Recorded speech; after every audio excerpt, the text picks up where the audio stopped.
whether you like it or not, the Chiefs are Super Bowl champions back-to-back. First time in 20 years. Now, you may remember another team that went back-to-back, the Patriots, back in 2002, 2003. This is the first time in 20 years, which is pretty wild. Now, the game, I thought it was a good game. And, it's a really, I don't know, it really shows, I think, how good the Chiefs' play calling is, because if you watch that game, it should not have been as close as it was. Or maybe it's even the Chiefs' defense, because the Chiefs' offense was non-existent in the first half. I mean, 3 points is crazy.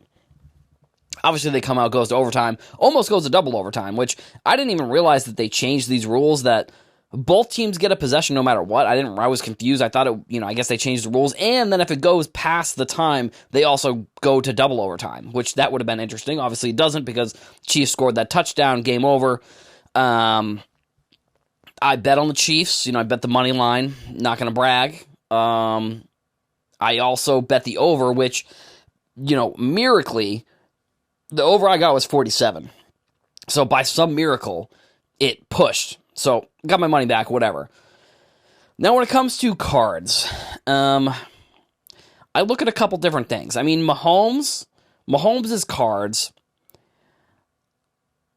you're paying top dollar, and I think Mahomes is one of the only, I don't know, it'll be interesting to see if Mahomes goes through a similar Brady period in his career where, maybe people don't remember, Brady didn't win championships for 2 years. Now, he won 3, 4 the second half of his career, but he won 3 kind of in succession, all right in a row. So is Mahomes going to do that? I don't really know if he's going to do that, but from a card's perspectives, you're spending top dollar on his cards, so you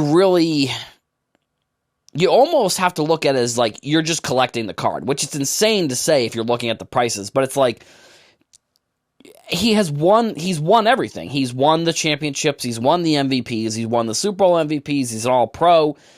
I don't know. I mean, at this point, it's really going to be, I don't know what he has to do, really, for his card prices to really increase. I don't think there's anything really, there's no reason necessarily for them to increase, which I think in a way sort of shows, it sort of shows that, Mahomes is maybe he's the standard.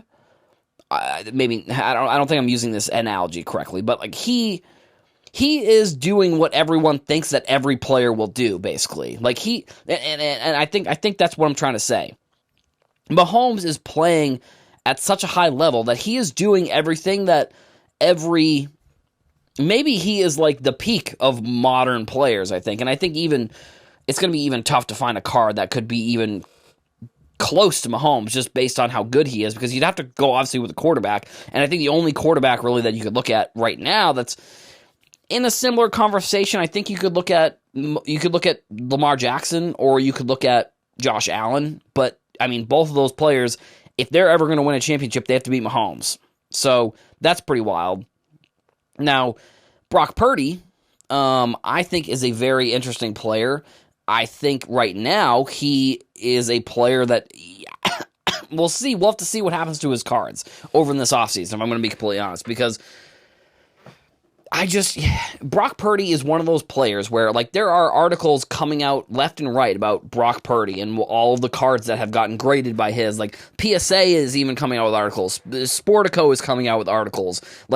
Articles are being, like I said, written left and right about Brock Purdy and his cards and how, he's the highest graded player. This year, in 2024, the Sportico article that we were talking about on the on Hobby Hotline this past weekend, he was in 2024, which that's only, that's a month and a half. That's not that very long. That's not very long.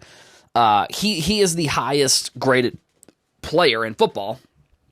And if you go back to the beginning of this season, he's actually second behind Trevor Lawrence was number 1, which I guess that makes sense. I mean, I think people probably had a bunch of Trevor Lawrence cards and he didn't play well. And then when grading kind of came back to a reasonably price, they sent a lot of them in, because I'm sure there's tons of people buying those those Trevor Lawrence cards, like during his rookie year, like when things were probably down pretty significantly because of, he had Urban Meyer as that coach, and some weird stuff happened with Urban Meyer, and the coach obviously doesn't work out, but then they bring in Doug Peterson, and he's playing at a pretty good level.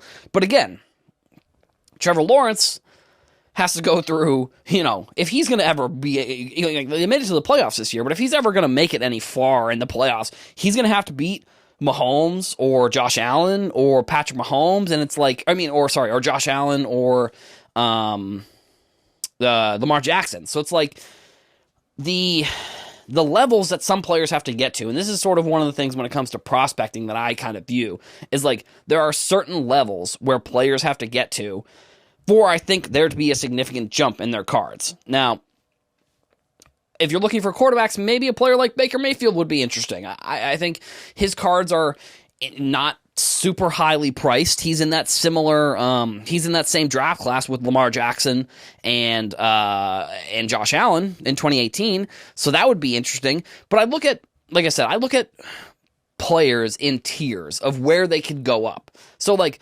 Mahomes he's in a tier of his own. So there's really the ceiling of Mahomes, I don't know what that even could be. I feel like there's just, if he keeps winning these Super Bowls, it just feels like, what could the ceiling be for these card prices? I don't really know. But then you look at like the next tier, you look at like the Josh Allen, you look at Lamar Jackson, maybe a tier below that, you look at like a Jordan Love, you look at like a Trevor Lawrence, and I look at the players in tiers this way, and I look at what I think could be the highest the card could go based on another player if that player becomes better than the other player. That's what I'm kind of talking about with tiers. And I don't know. I think one thing that I've talked about on this podcast previously is that I think sports card, the market, is in a much healthier place right now, but healthier in a way that, you're not looking at a card tripling overnight, or you're not looking at, a player going, having one good game or one playoff run or a couple good games and their cards doubling or tripling or quadrupling in price. And then if they have one bad game, then those prices come plummeting down. I think you're seeing maybe more slow progression. Now, the offseason, what I've seen from what I've seen from football cards, this is just my own observation, and I think the data will say this. If you're buying football cards, it's best to buy them in the beginning of the offseason and then sell them during training camp.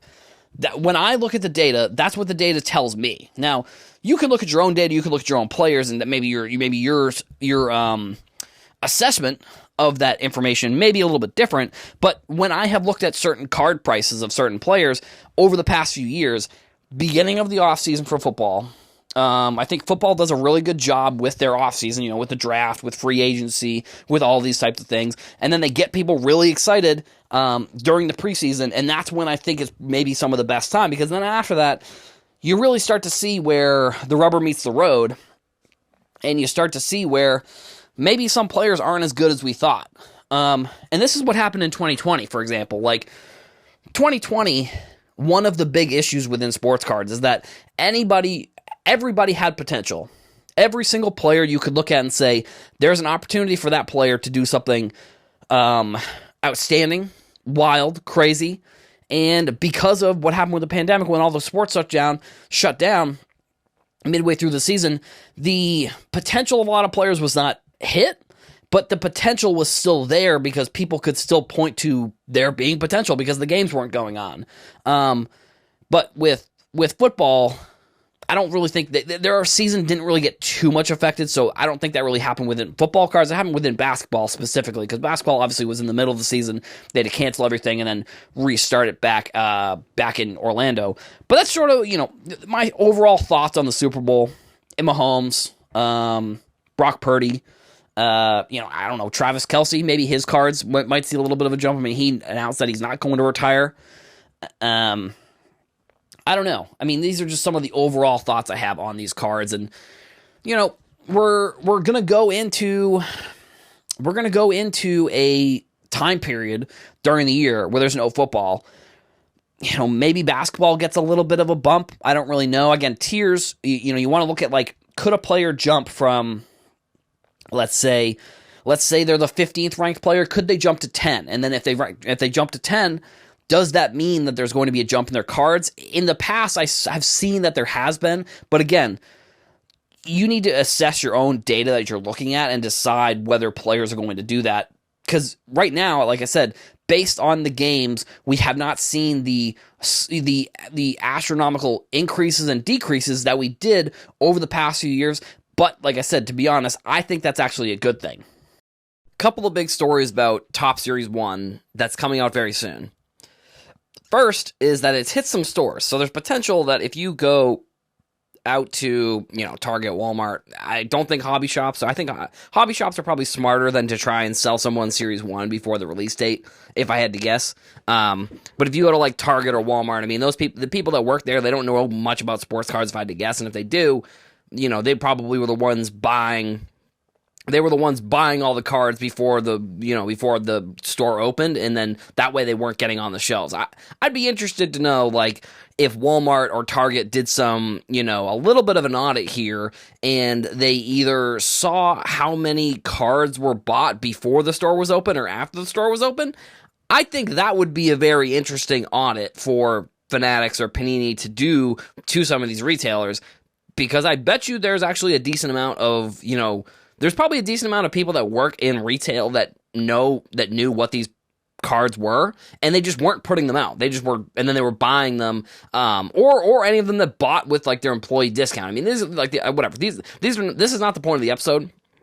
These are things I'm thinking about with this product. You might be able to find it, but one of the big things is that the cards have started to come out. They're on eBay. A couple of rookie cards. You got Jason Dominguez. That's going to be the big one. You got, obviously, Ellie De La Cruz. Those are probably the two big ones. And then there's a Texas Rangers rookie. I forget what his name is off the top of my head, but I know that he's another big, I think Nick Robertson, maybe. I think that's maybe what it is. He's coming out of this Series 1 product as well. Oh, it looks like Marco Luciano is also on this checklist. I mean, that's definitely a name that was big a couple years ago within Bowman. I don't know if he's necessarily as big now. I mean, I guess maybe he is if I recognize his name. But I guess there were some mock-ups of the rookie cards, and there was like a secondary first card logo on some of the cards, but a lot of it could have just been some sort of parallel or something, because one of the things I saw was that these cards were being posted on eBay and they didn't have this logo on there, which I mean that seems like a no-brainer. Like I'm not exactly even really sure where these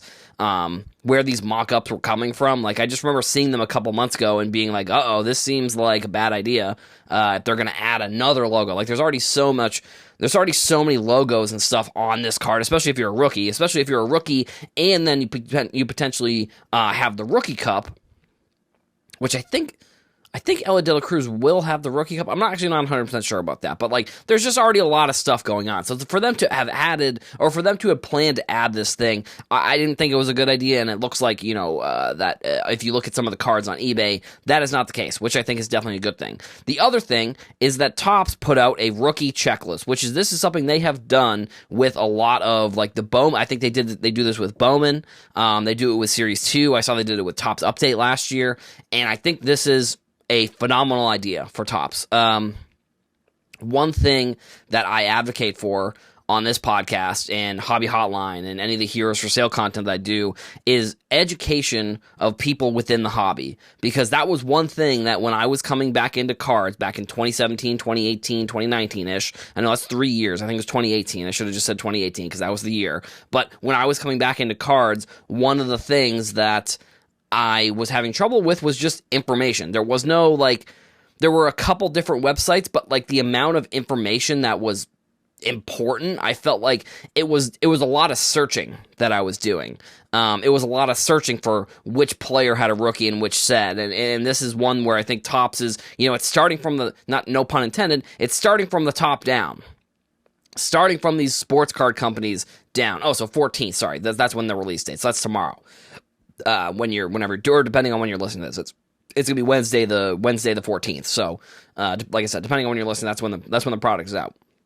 But what I think Topps is doing here is educating people on the rookies that they can pull from this card or from this product. Now, obviously, all the rookies you're gonna see are gonna have the rookie card logo on them. So if you're opening the product, you probably know who the rookies are. But the one thing that I think that Topps is setting a really good example. I don't know what's going to happen in a couple of years if there are really going to be any big sports card companies, but I think, if Topps continues this strategy, this concept, I really like it. I mean, I think baseball is obviously much more complicated than, football or basketball, because football and basketball, there's no real, there's no rookies really that are, getting called up, or, they get called up one year and then they get a rookie card in the next year, which, like I said, Ellie De La Cruz last year, he got called up, and then, literally the next day, they started coming out with they changed over the Topps Now, which is something I keep an eye on for every year. I guess I'll be interested to know when they do it this year. I probably should do some sort of check on when they've done it. That has to be somewhere. I'm not 100% sure where it is, but for example, that's just something that I have tracked over the past few years, and it's information that I always try and talk about on this podcast, but it's not really necessarily information that's known within cards. And I think it's probably Topps probably isn't going to come out with that type of information. They're not going to come out and say, oh, well, we're switching it over. They're not going to give a reason. They're obviously, it's because so they can get Ellie De La Cruz in next year's product. That's probably what happened if I had to guess. Maybe that's a little cynical of me. Maybe they do have a specific day, or maybe they have a specific amount of rookies that when they are getting their rookie cards, once they hit that number, maybe that's where the deadline is. I don't really know exactly what their decision is. But either way, so Ellie De La Cruz in this year. But Topps is putting out, I think, important information for collectors that, like I said, stuff that I always take a look at. I don't open as much product as I do. Usually, I probably will go out and maybe buy a blaster. I mean, I did buy. I'm sure you've heard this story on the podcast. Series 2 of 2019. I bought on Series 2 release date. I walked from work to a hobby shop that was down the street from my apartment, and I bought a box. I bought a hobby box, and that just ended up being Game 6 or Game 7 of the Stanley Cup Finals, and the Bruins lost. So that was a little bit unfortunate. I was watching the game and watching them really just stink up the joint, and I opened that box, which I did actually pull a 1-of-1 Alex Bregman letter patch, which that actually funded some of the stuff that I bought at the National that year, which back in 2019, things weren't super crazy, so I was actually able to buy kind of a lot of stuff with just I think I sold it for $120 or something along those lines. But either way, I get so excited for the release of Series 1 because it means that spring training is right around the corner, and it also means that, hopefully spring is right around the corner. And again, if you're listening to this, maybe if you live in the Northeast, you may have a foot of snow on the ground. That's what they're saying. That's what they say every snowstorm, it feels like nowadays. But, so you may have a ton of different, a ton of snow on the ground, but you have this podcast. There's tons of great content. You can come back to the website. We've got some great articles that just went up this week. Obviously Danny has been doing such a phenomenal job with a lot of the Danny's been doing such a great job with the interviews. There's a Nat Turner interview that's on our YouTube channel. If you go check that out as well. There's tons of great content. I work from home, so I'm working probably as you're listening to this podcast. Unfortunately, there's no snow days, unfortunately, now that I'm an adult. But either way, there's tons of great content. We got Series 1 coming in a couple days. Hopefully the snow doesn't stop you from getting Series 1, but if it does, then, just wait to, Thursday, Friday, Saturday, hopefully you can get out of your house if you're in the Northeast and you get the snow. But either way, like I said, I'm glad that Topps is putting out this information because it starts from the top down. If Topps can put out good information, it inspires me, and I think it inspires a lot of different people within this hobby who put out a lot of great information to also put out important information for their audiences. The 1-of-1 LeBron James, Bronny James autograph coming out of Bowman has been graded by PSA, and it came back at 10. So PWCC put out their video, so I'm assuming that means that PWCC is probably going to be the one selling it.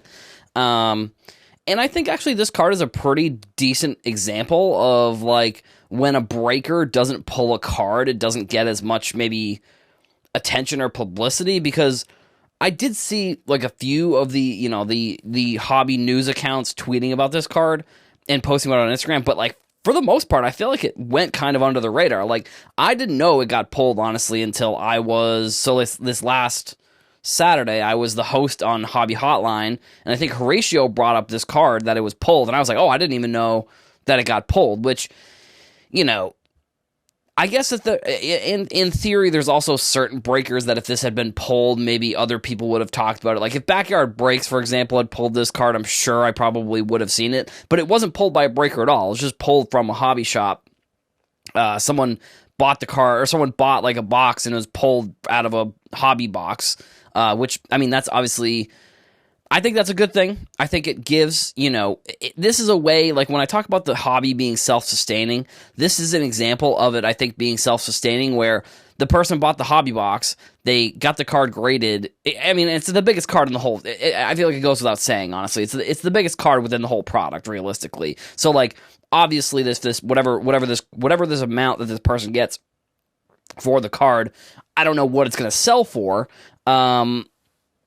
I think probably in the six figures, somewhere in the six figures, if I had to guess. Like, PWCC, they just announced that the card was graded. I don't know if that means they're going to be selling it, but most of the time, I would say almost every time that one of the auction houses or somebody, basically one of the auction houses, whenever they put out a video like this, that usually means that they're the ones that are going to be selling the card, most likely. I don't know if this means that they own... I don't know, whatever. But like I said, I think PWCC is probably going to be selling it. I think it is, like I said, it's cool that it was pulled by somebody who, isn't a breaker, even though I also said this on Hobby Hotline. I was like, well, even though a breaker pulls it, the card does end up going to somebody most of the time. I mean, I know obviously there's issues and there's sometimes where there's little snafus that go on within sports cards where, there's controversies within people not getting their cards and stuff along those lines. But, I don't know. I think Whatnot and I think eBay have done a decent job, at least, of making sure that the buyers have at least a little bit of protection, because I think that's one thing that's very important is, like, if a buyer buys into a break, which, unfortunately, in some scenarios, like, I wouldn't be surprised. Like, I almost think that, like, there was that rumored movie about sports cards that Adam Sandler was going to be making with the directors from Uncut Gems. I think that there could be, and I don't know. I mean, I just think that there are narratives within sports cards that we think of maybe aren't super mainstream, but like theft within cards, like there could be a breaker or something that like gets cards and sells them like on some sort of secondary market that's like not a public market, like, because that's one of the sort of sketchy things within breaking sports cards is like, realistically, the only protection that I think that you would have would be the price of what you paid for the break. Like, you can't really, which I'm sure if it's like a card, if hypothetically, if it was a card like this that was pulled, it was a 1 of 1, I feel like there would have to be some sort of extra level of protection. I don't know if there is necessarily. I don't know if like I don't know if like Whatnot or Loop or whatever have any type of extra protections when it comes to cards that are like this, or cards that are like maybe in the six figures, like for if they hypothetically get lost. But like I said, like the Uncut Gems movie they could do where it's like the breaker or a group of breakers, like they, I don't know, whatever, for some reason they open up all these products and they sell the cards and they say, oh, we lost the cards or whatever. I don't know. That's maybe sort of a stupid, not the best concept now that I'm saying it out loud. It sounded okay when I was thinking of it in my head, and then when I said it out loud, it's not as good of a concept. But either way, this card, PSA 10, I don't necessarily know. I have said in the past that the grading system, I think, I don't know, there's something about a card getting a perfect grade that just doesn't make any sense to me. Like, it doesn't register as something that I think would be possible, realistically. Like, because the card gets produced especially in this one, there's 2 people that signed it, so that means there's 2 different people that are handling it, and that's not to mention the people that are handling it to get the card to them. That means it's flying, it's being put in luggage, and as much as protection you're putting on that card is being put in luggage, so they're signing, goes in a pack goes in a box goes in a case gets shipped out, case gets open, box gets open, pack gets open, person has the card, and then, if this is a card, I would say the person they probably knew what they had, so they probably flew it. Like, this is the type of card that I definitely would not be shipping this card. If I'm going to be completely honest, I would be flying with it, probably. Like, I would actually be flying with it where I, like, am holding it almost the whole entire time. Like, not even to the chance where I'm putting it in, like, a carry-on or in type of luggage that you would get checked.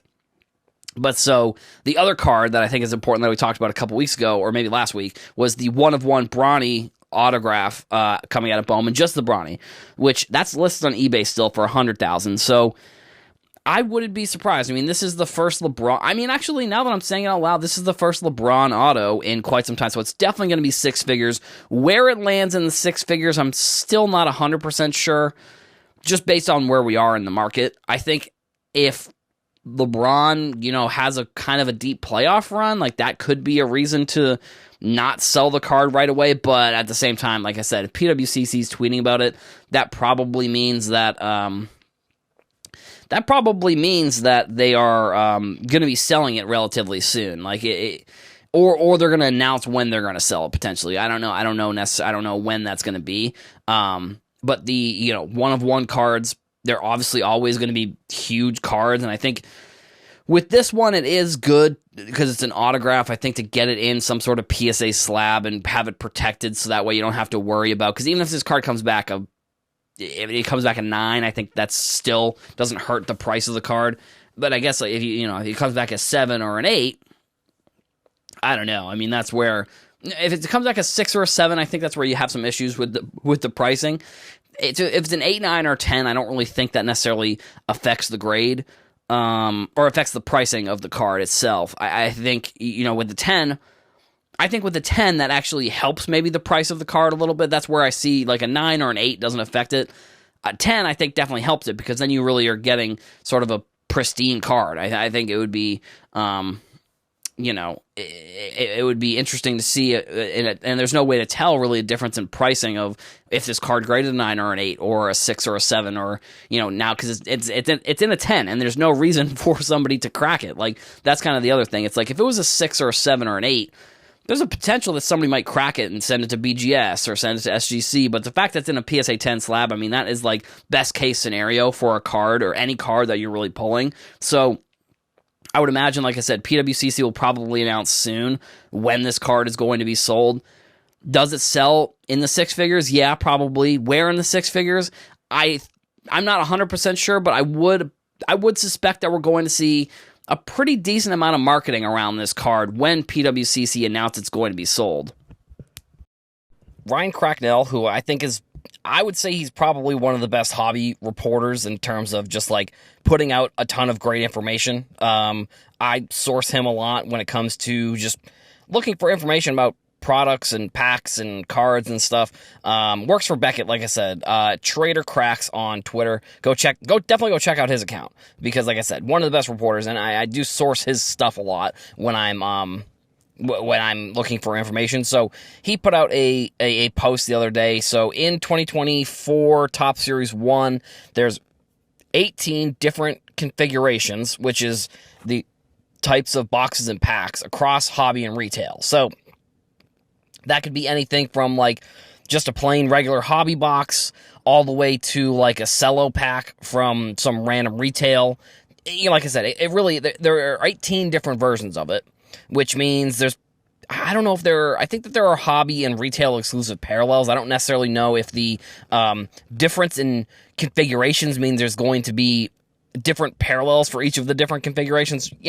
Potentially, I think there are probably specific parallels for retail versus hobby, which I think maybe what I'm about to say may sound contradictory to what I said about Prism a couple days ago, where Prism, someone put out the information, or someone, I think it was Collectible Guru, I think, on Twitter. They put out the information, or at least they were one of the people that I saw. 63 different parallels for Prism.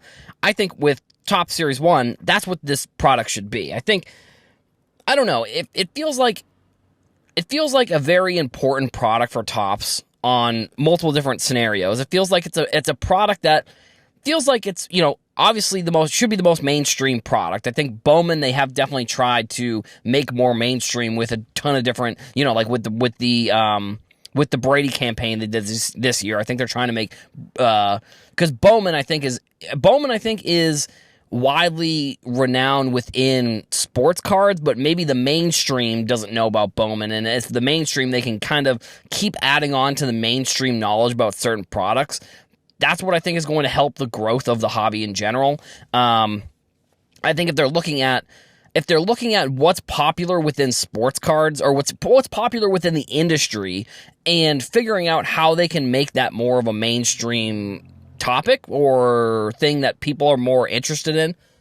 Like I said, because I do think it starts with sports cards, and that's what I think some companies have faltered with a little bit over the past few years. If they've tried to make something a thing without it already being a thing within sports cards. Like I think NFTs, for example, I definitely still feel NFTs are in the early stages of where they eventually will be in terms of importance. I think the same thing happened with NFTs that happened with sports cards, where, there was a ton of people that came in that were really only about the money, and they came in, they made their money, and they left because that was all it was to them. It was when they made their money, that's all that they needed to do within sports cards. So it was really, I think, finding something within sports cards to make more mainstream. And so with these 18 different types of configurations, I think it's good for people who are mainstream trying to find this product, because if you go to retail, you're going to find products at a bunch of different price points. And I think that's where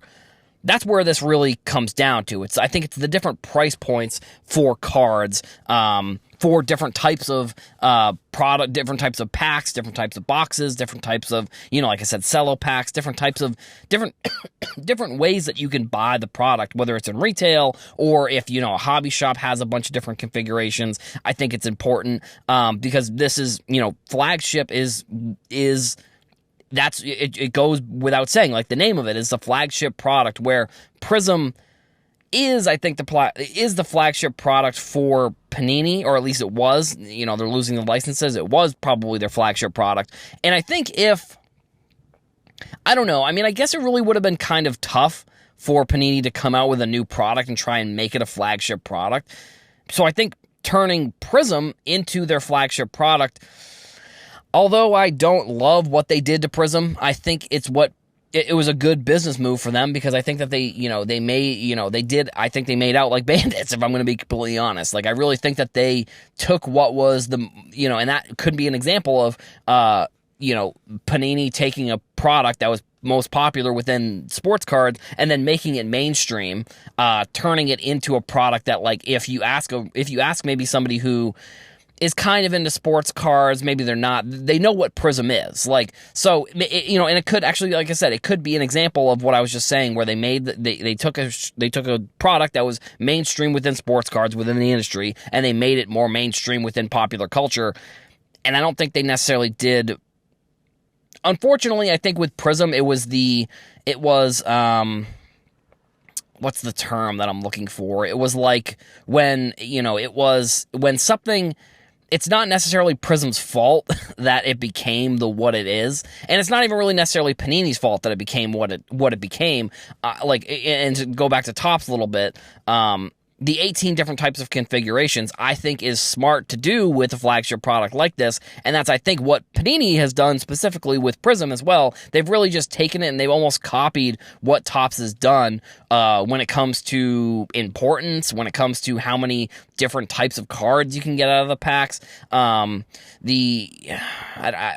don't know if it's like cutting off the nose or something. I don't exactly know the saying that I'm trying to insinuate here, but I just think that it was maybe inevitable that this would have happened with Prism, because it was such a clear moneymaker for Panini when it came to a product that everyone loved.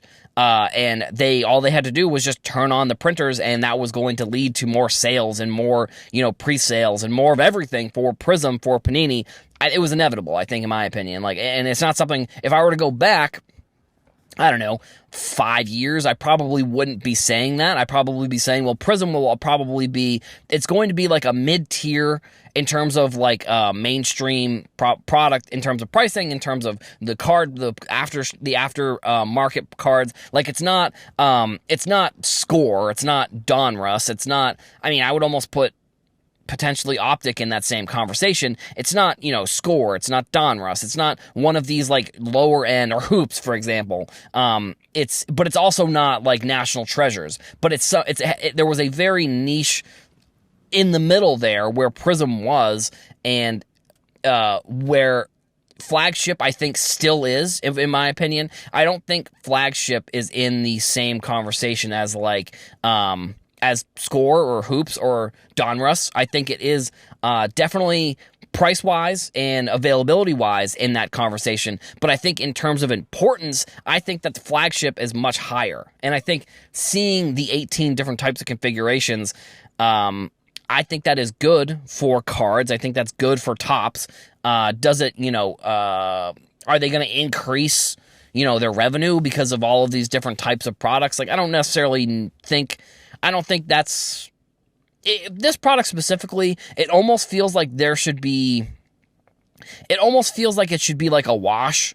And I think that's the term that I'm trying to use. It almost feels like this type of product they should look at and say, if we can break even, we'll be happy. But this product is more just to get people into cards. This is the type of product that gets people in the door when it comes to sports cards. It's not something they're necessarily trying to make money on. Now, that's not how business works, so they're obviously still trying to make money on these cards, and they're still trying to make money on the way that they're producing the cards, so that's maybe not necessarily a good example, but I think if you look at it, that's, I think, what they should do, maybe potentially with this product. I don't think they do, because, they're obviously, on every product, they're trying to make money, and to say that they're not trying to make money would be naive, I think, and for me, I maybe was in that boat for a little bit, if I'm going to be completely honest, for a couple years, where I do love doing this podcast, and I love coming up with ideas, but at the end of the day, these card companies, they don't really care about ideas unless the idea is going to be something that they can make money on, if I'm going to be completely honest. And that's where I think that there's a disconnect between, there's a little bit of a disconnect between my thought process on what I think is cool within cards and what a company would actually do.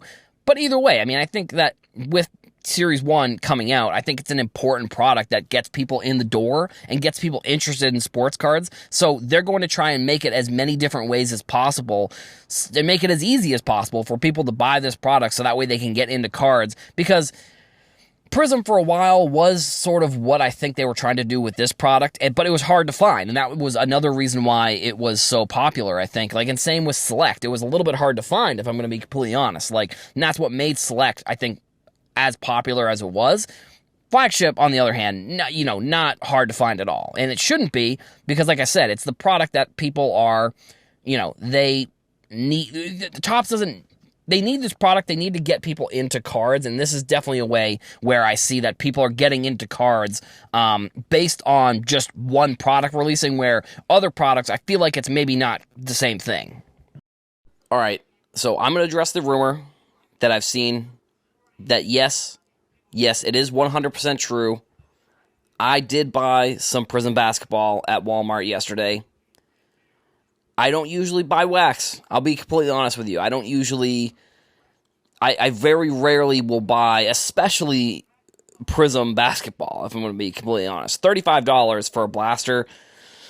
I think on other podcasts I've talked about the $35 is what I spent for a Prism blaster back in the day, at a hobby shop, that when blasters were $20.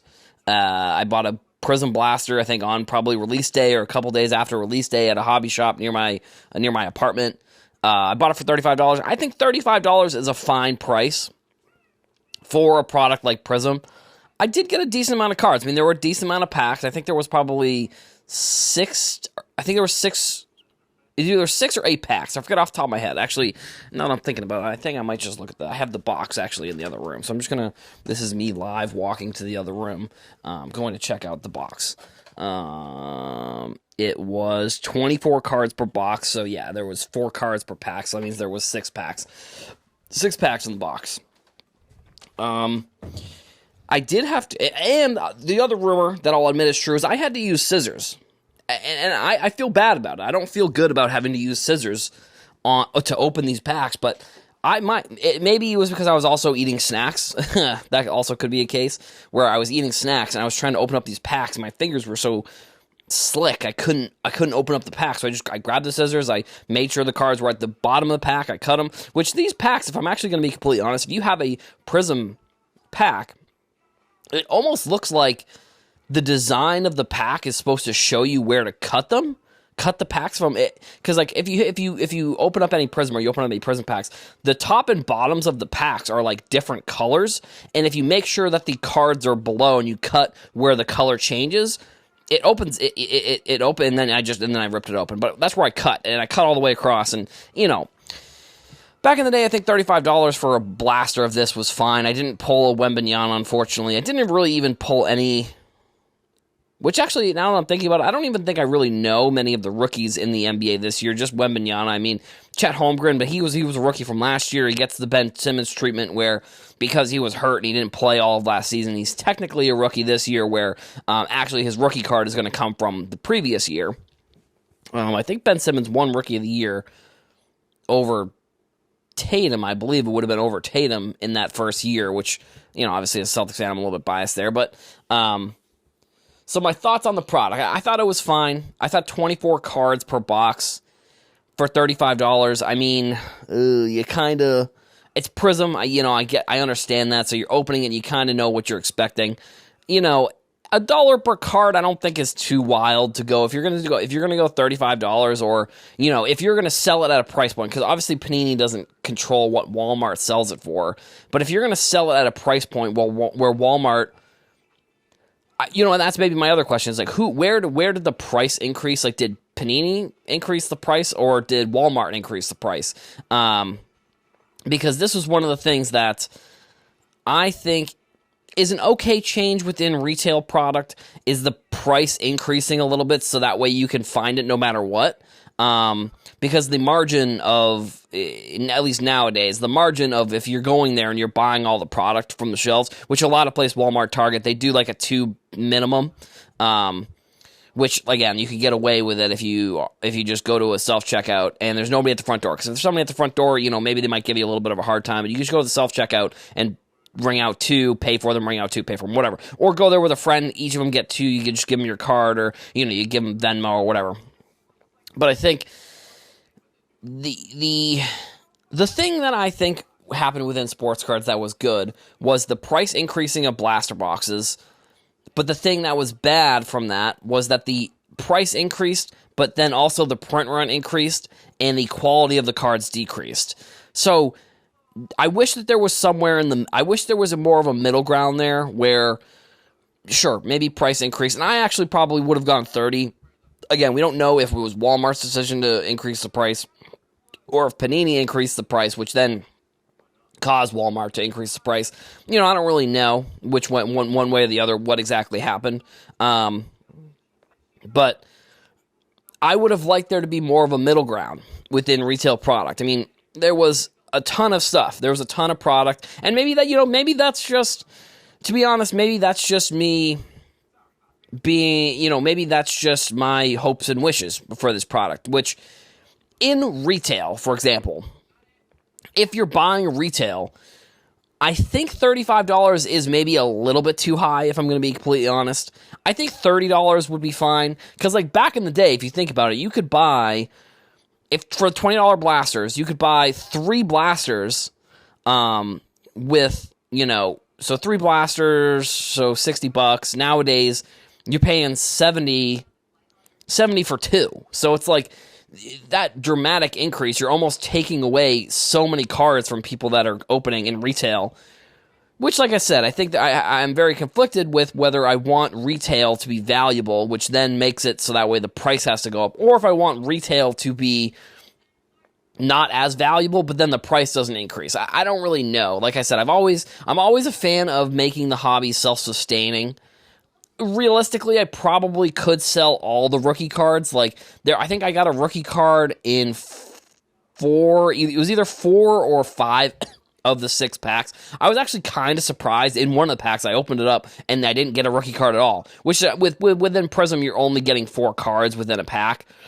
I don't know, again, like, am I going to buy any more Prism? No, probably not. If I do, maybe I'll talk about it on the podcast, but I'm talking about my experience here with this opening.